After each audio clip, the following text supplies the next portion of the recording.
Hello friends, मेरा नाम है गजेंद्र राजपूत और आज हम अपना टॉपिक जो है वो एसिड बेस का आगे बढ़ाते हैं और रिलेशनशिप फैक्ट्स पढ़ते हैं कुछ एसिड बेस से रिलेटेड। आज का हमारा टॉपिक है relationship between glucocorticoids and acid base. मैंने आपको प्रीवियस वीडियो में बताया था कि आपके एड्रिनल ग्लैंड से मिनरलोकॉर्टिकॉइड्स यानी एल्डोस्टेरॉन, ग्लूकोकॉर्टिकॉइड्स और आपके एंड्रोजन सीक्रेट होता है। मैंने आपको लेयर्स भी बताई थी कि कौन सी लेयर से कौन सा सीक्रेट होता है। क्विक आपको मैं बता देता हूँ कि दो पार्ट्स होते हैं, मेडुला कॉर्टेक्स, कॉर्टेक्स की 3 लेयर होती है, जोना ग्लोमेरुलोसा जहाँ से आपका मिनरलोकॉर्टिकॉइड यानी कि एल्डोस्टेरॉन सीक्रेट होता है, जोना फेसिकुलम सेकंड वाली जहाँ से आपका ग्लूकोकॉर्टिकॉइड्स रिलीज होता है, आपका कॉर्टिसोल और कॉर्टिसोन, और आपकी लास्ट थी जोना रेटिकुलम जहाँ से सीक्रेट होता है आपका एंड्रोजन्स। तो अब हम रिलेशनशिप पढ़ेंगे ग्लूकोकॉर्टिकॉइड्स का एसिड बेस के साथ। उससे पहले मैं आपको ग्लूकोकॉर्टिकॉइड्स के कुछ फंक्शंस बता देता हूँ जो कि बहुत इंपॉर्टेंट है आपके इस टॉपिक को समझने के लिए भी, और आगे आप जब पढ़ेंगे आपको तो बहुत काम आएगा। तो आपका ग्लूकोकॉर्टिकॉइड्स के काम क्या है? एक तो करना ग्लूकोज का मेटाबॉलिज्म, ये एक तो आपके ग्लूकोज का मेटाबॉलिज्म करवाते हैं, ठीक है। इम्यून सप्रेस करते हैं हमारी बॉडी में,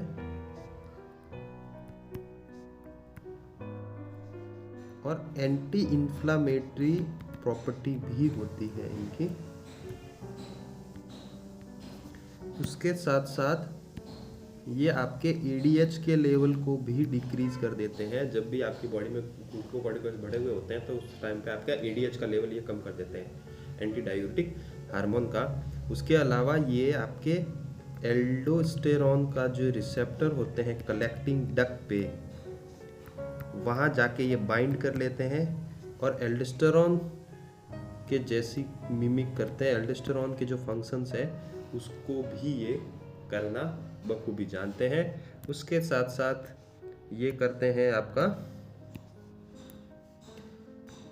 gluconeogenesis, means non carbohydrate things से आपका ग्लूकोज को बनाना, तो ये काम भी ये कर लेते हैं। अब हम बात करते हैं हमारे टॉपिक की कि क्या रिलेशनशिप है। तो मैंने आपको बताया कि ग्लूकोकॉर्टिकॉइड्स जो है वो ग्लूकोनियोजेनेसिस और ग्लूकोज का मेटाबॉलिज्म करते हैं। तो इस प्रॉपर्टी की वजह से हमारी बॉडी में जब ग्लूकोकॉर्टिकॉइड ज़्यादा होंगे तो ये ग्लूकोज का भी लेवल को बढ़ा देंगे और ग्लूकोज का लेवल हो जाएगा हमारी बॉडी में हाई। और जैसे ही ग्लूकोज का लेवल हाई होगा तो हमारा पैनक्रियाज जो है वो एक्टिव हो जाएगा और बोलेगा कि हम कम करेंगे इसको। कैसे कम करेंगे? क्योंकि हमारे पास क्या है, हमारे पास है बीटा सेल्स। पैनक्रियाज बोलेगा मेरे पास है बीटा सेल्स, और इन बीटा सेल्स के पास इंसुलिन है, हम इंसुलिन को सिक्रीट करेंगे। तो हमारी बॉडी कहेंगे अच्छा जी कर दीजिए, तो ये बीटा सेल्स इंसुलिन का सिक्रीशन कर देगी। इंसुलिन आ गया, ग्लूकोज भी है ही पहले से, और ये रही सेल, पहुंचा दो जी अंदर, ये तो सब शॉर्ट हो गया। इंसुलिन है ही, ग्लूकोज भी है ही, हमारे पास सेल भी है ही, उठा के ग्लूकोज को अंदर डाल दो, प्रॉब्लम सॉल्व।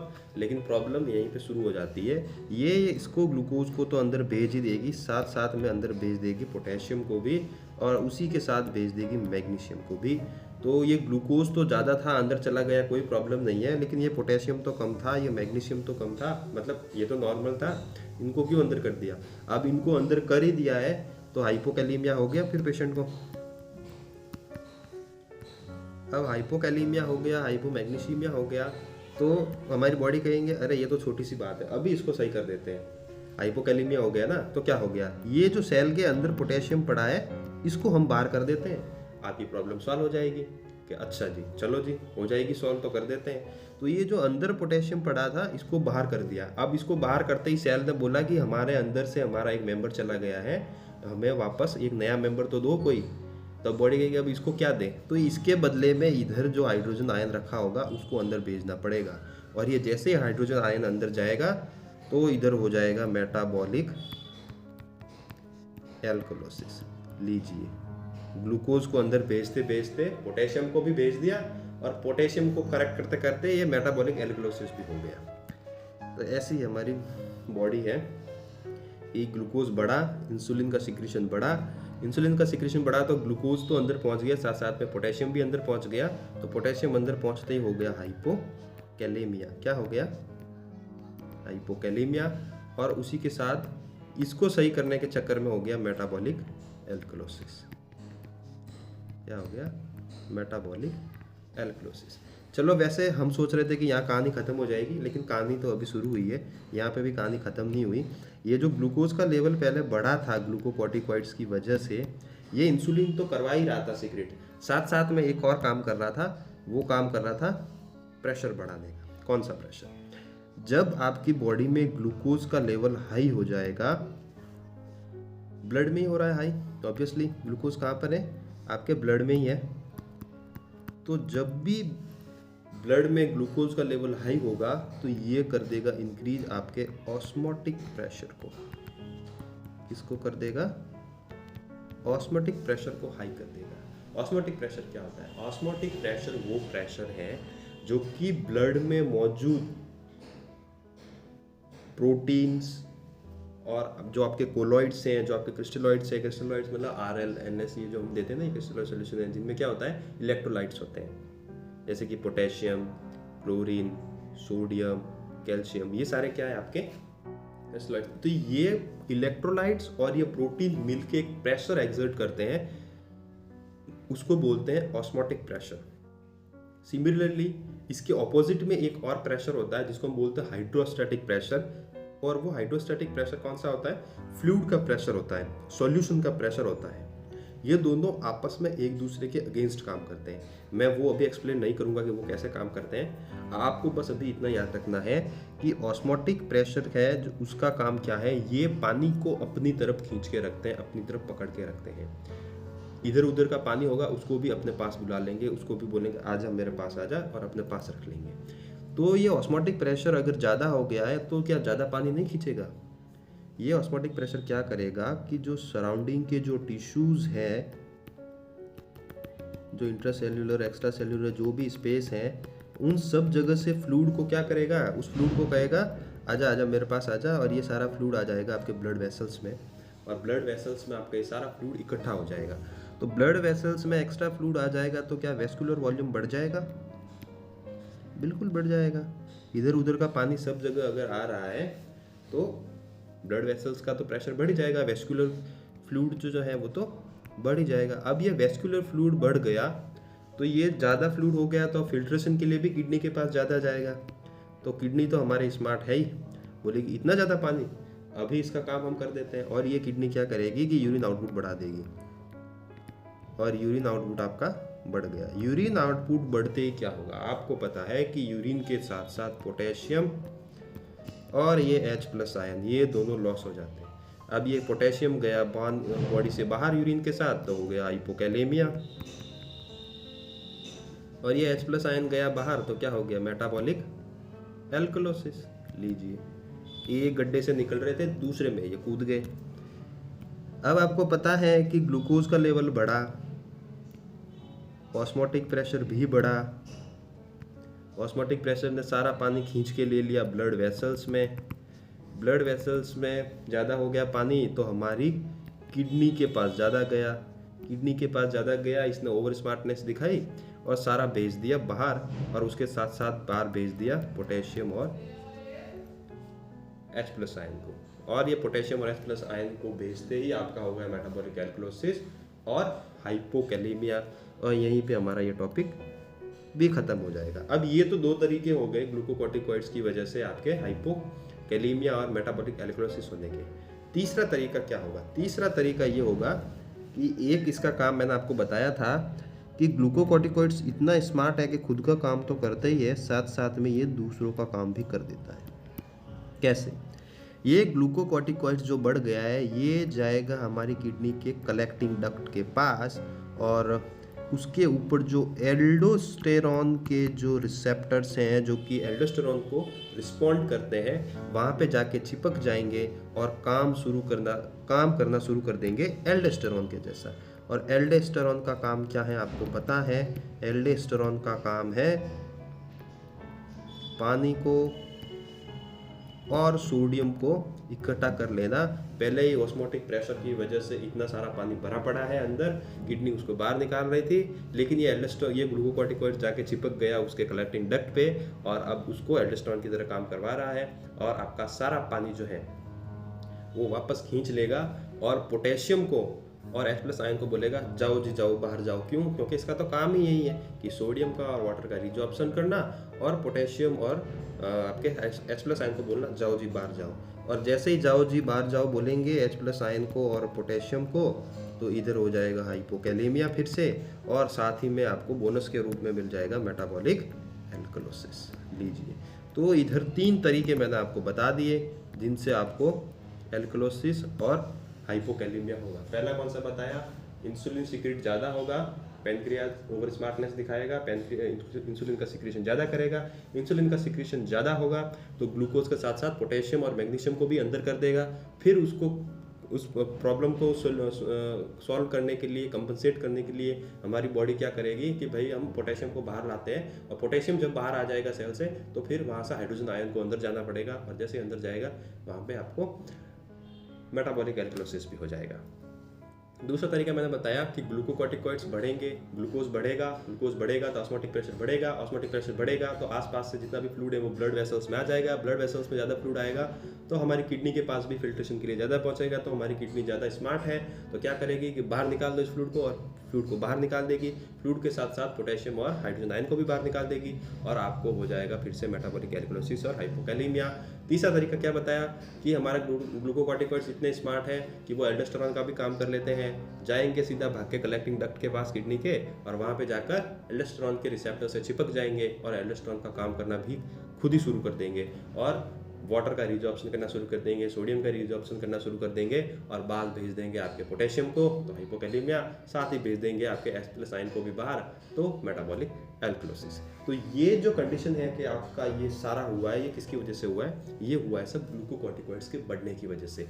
और ये ग्लूकोकॉर्टिकॉइड्स जो हैं वो आपके कब बढ़ते हैं? जब आपको होता है क्विशिंग सिंड्रोम। क्या होता है? क्विशिंग सिंड्रोम। तो आप एंडोक्राइन का जब एड्रिनल ग्लैंड के जो डिसऑर्डर्स पढ़ेंगे तो उसमें आप पढ़ेंगे क्विशिंग सिंड्रोम का, तो तब आपको इजीली याद रहेगा कि इसमें मेटाबॉलिक एसिडोसिस होगा कि एल्कलोसिस होगा, हाइपरकैलेमिया होगा कि हाइपोकैलेमिया होगा, क्या होगा वो आपके सामने होगा, क्योंकि जो भी होगा वो ऐसे ही होगा। तो ये आपको याद रखना है कि या तो ग्लूकोकॉर्टिकॉइड्स बढ़ा हुआ लिखा है या लिखा है क्विशिंग सिंड्रोम, बात है एक ही। तो अब मैं आपको बता देता हूँ, ये लीजिए कि क्विशिंग सिंड्रोम या इंक्रीज ग्लूकोकॉर्टिकॉइड्स में क्या होगा कि ग्लूकोकॉर्टिकॉइड्स इंक्रीज हुए जिससे आपका ग्लूकोज का लेवल इंक्रीज हुआ, ग्लूकोज का लेवल इंक्रीज होते ही आपका इंसुलिन का सिक्रीशन इंक्रीज हुआ, K+ शिफ्ट हुआ और हाइपोकैलेमिया और मेटाबॉलिक एल्कलोसिस हो गए। दूसरा तरीका क्या था कि ग्लूकोज का लेवल इंक्रीज हुआ, ऑस्मोटिक प्रेशर बढ़ा, फ्लूइड शिफ्ट हुआ ब्लड वेसल्स में, डायूरेसिस हुआ, लॉस ऑफ पोटेशियम और H+ आयन और मेटाबॉलिक एल्कलोसिस और हाइपोकैलेमिया हो गया। थर्ड तरीका क्या था कि ग्लूकोकॉर्टिकॉइड्स इंक्रीज हुए, बाइंड हो गए एल्डोस्टेरोन के रिसेप्टर से, एल्डोस्टेरोन टाइप की एक्टिविटी शुरू हो गई और सोडियम और वाटर का तो कर दिया रीअब्जॉर्प्शन, और K+ और H+ आयन को भेज दिया बाहर, आपका मेटाबॉलिक एल्कलोसिस और हाइपोकैलेमिया हो गया। अब जो नेक्स्ट पढ़ते हैं वो पढ़ते हैं हम कि अगर ग्लूकोकॉर्टिकॉइड्स डिक्रीज हो जाए तो इसका उल्टा हो जाएगा। देखो, ग्लूकोकॉर्टिकॉइड्स अगर डिक्रीज हो गए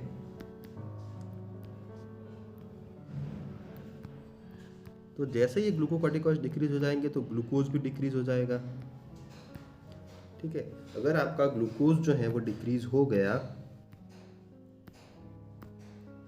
अगर आपका ग्लूकोज डिक्रीज हो गया तो आपका इंसुलिन भी डिक्रीज हो जाएगा,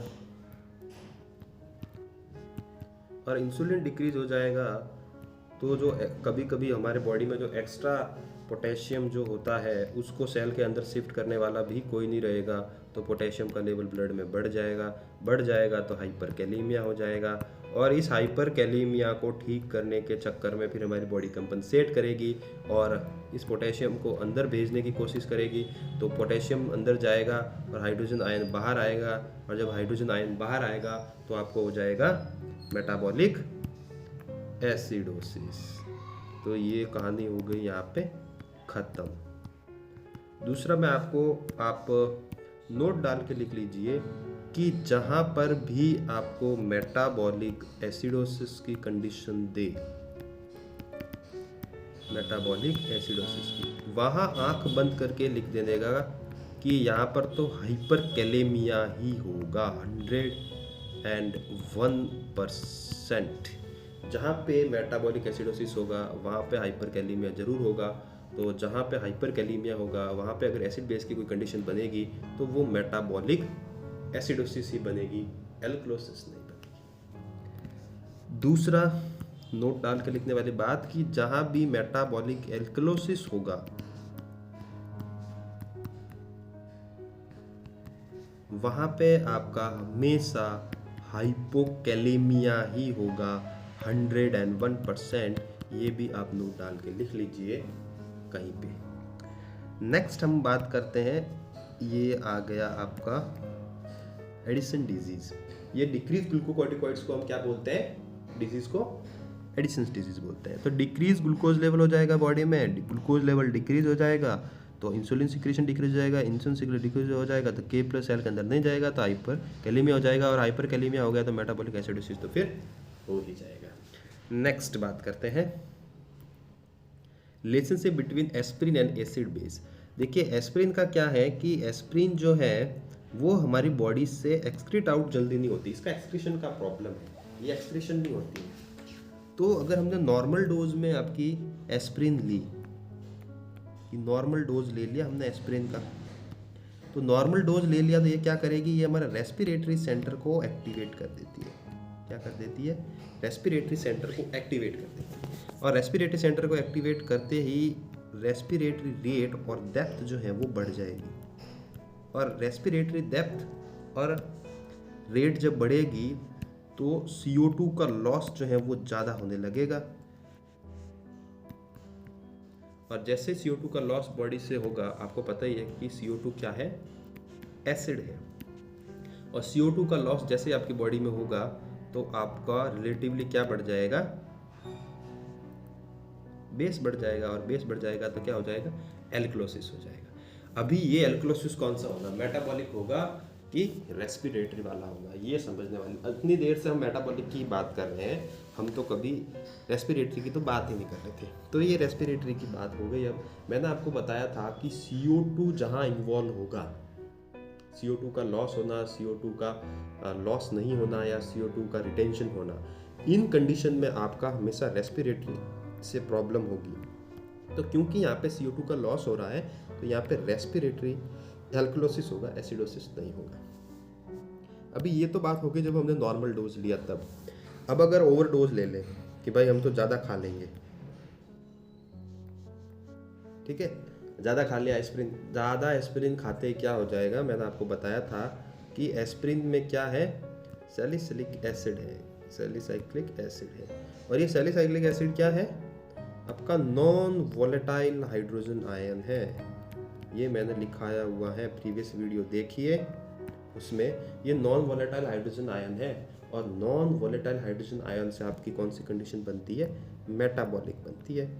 अभी ये नॉन सैलिसाइक्लिक एसिड है, क्या है, सॉरी सैलिसाइक्लिक एसिड है, और एसिड है और ओवरडोज ले लिया है तो एसिडोसिस ही तो होगा, तो मेटाबॉलिक एसिडोसिस हो जाएगा इधर।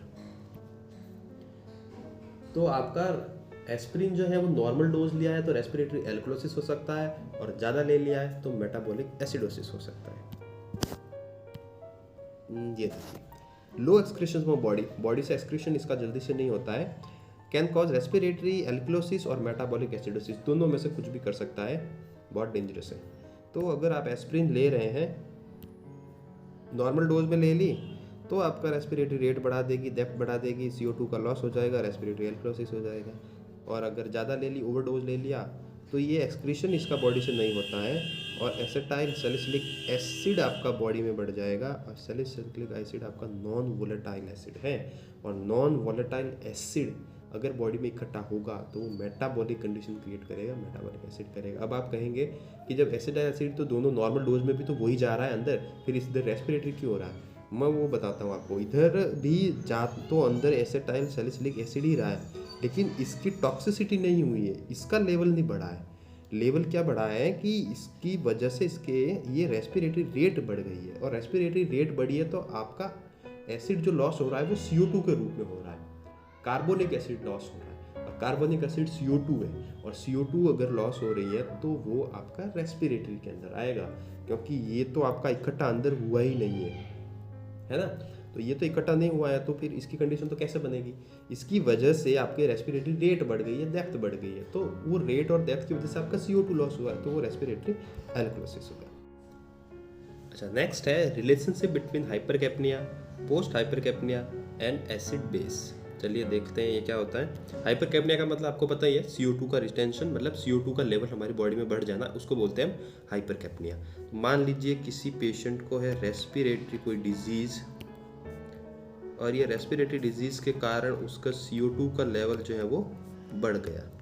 अब ये CO2 का लेवल बढ़ गया तो आपको पता है CO2 क्या है, CO2 एक एसिड है, और ये एसिड का लेवल बढ़ रहा है तो एसिडोसिस हो जाएगा।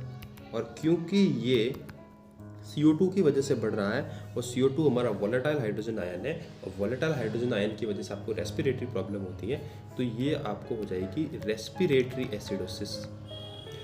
अब आपको ये बात तो पता चल गई कि हाइपरकैप्निया होगा तो आपको रेस्पिरेटरी एसिडोसिस होगा।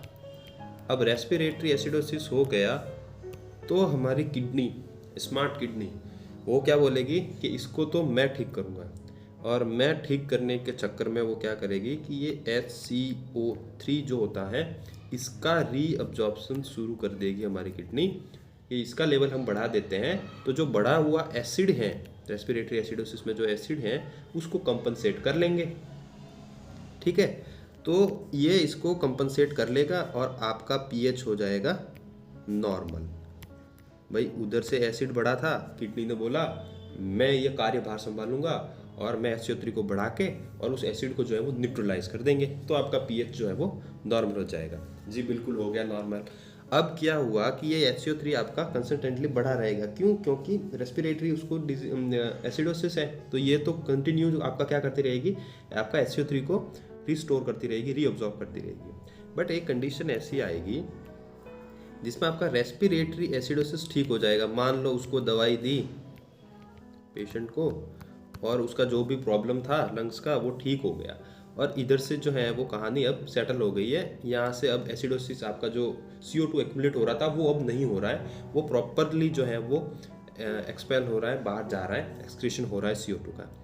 तो ये CO2 का तो एक्सक्रीशन अब इधर से बाहर हो रहा है, इधर से एसिड आपका बाहर जा ही रहा है, एसिड जो है वो लॉस हो ही रहा है इधर से, और उधर से हमारी किडनी रानी क्या कर रही है, वो HCO3 को भर भर के रीअब्जॉर्ब करती ही जा रही है। तो इधर से एसिड लॉस हो रहा है, इधर से बेस ये बढ़ा रही है। तो पोस्ट हाइपरकैप्निया में क्या होगा कि जब हाइपरकैप्निया रिजॉल्व हो जाएगा, CO2 जो है वो वापस नॉर्मल रेंज में आ जाएगी, हाइपरकैप्निया हमारा जो है वो ख़त्म हो जाएगा। तब क्या होगा कि आपकी CO2 उधर से कम हो गई है, एसिड उधर से कम हो गया है, और HCO3 इधर से कंटिन्यूसली बढ़ ही रहा है, हमारी किडनी बढ़ा ही रही है। तो उस कंडीशन में HCO3 का लेवल इस एसिड से ज़्यादा हो जाएगा और बॉडी में हमारा HCO3 का लेवल हाई हो जाएगा। उसकी वजह से आपको क्या होगा, मेटाबॉलिक एल्कलोसिस। ये relationship between hypercapnia and post hypercapnia and acid base.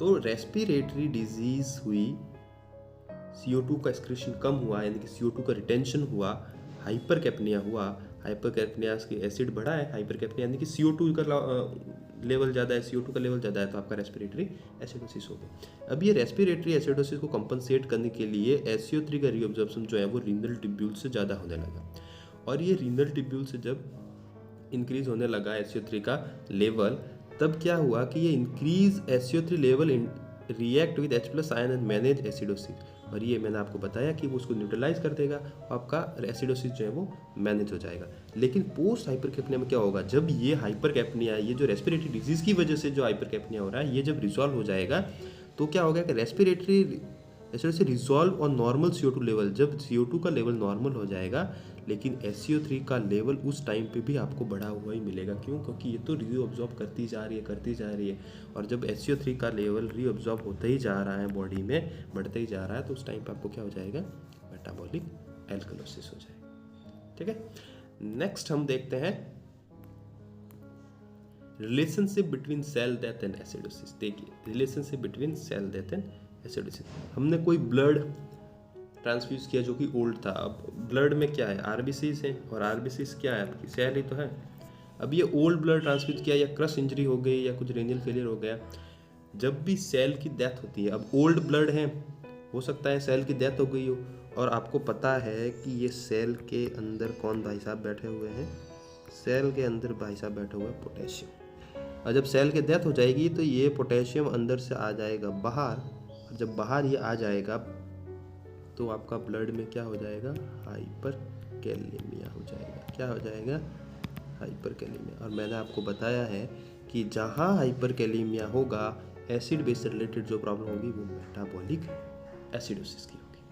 Hyper kalaemia हुआ तो एसिडोसिस होगी। क्यों? क्योंकि जब हाइपर कैलेमिया को बॉडी ठीक करने की कोशिश करती है तो इसको दूसरे सेल के अंदर जब भेजेगी तो उस सेल से जो है वो H+ आयन वो बाहर आएगा, और ये H+ आयन जब बाहर आएगा तो इसका लेवल बढ़ जाएगा, तो मेटाबॉलिक एसिडोसिस हो जाएगा। तो यही तक एसिड बेस में था। एसिड बेस के रिलेशन फैक्ट और रिलेशनशिप विद डिफरेंट कंडीशन थे। इसके बाद हम अब कंडीशन पढ़ेंगे रेस्पिरेटरी एसिडोसिस की और एल्कलोसिस की, उसके बाद मेटाबॉलिक एसिडोसिस और मेटाबॉलिक एल्कलोसिस। उम्मीद करता हूँ कि ये जो मैंने 3 वीडियोस बनाए हैं अब तक इस पे वो आपको समझ में आ रहे होंगे, और नेक्स्ट वाले भी मैं कोशिश करूँगा कि मैं जितना अच्छे से हो सके उतना अच्छे से उनको बना पाऊँ और प्रेजेंट कर पाऊँ। एंड अगर कोई आपकी क्वेरी है तो आप कमेंट बॉक्स में लिख के मुझे बता सकते हैं, और इंस्टाग्राम और टेलीग्राम का लिंक मैंने आपको डिस्क्रिप्शन में दिया हुआ ही है, वहाँ से आप हमें फॉलो कर सकते हैं। तो थैंक यू फॉर वॉचिंग।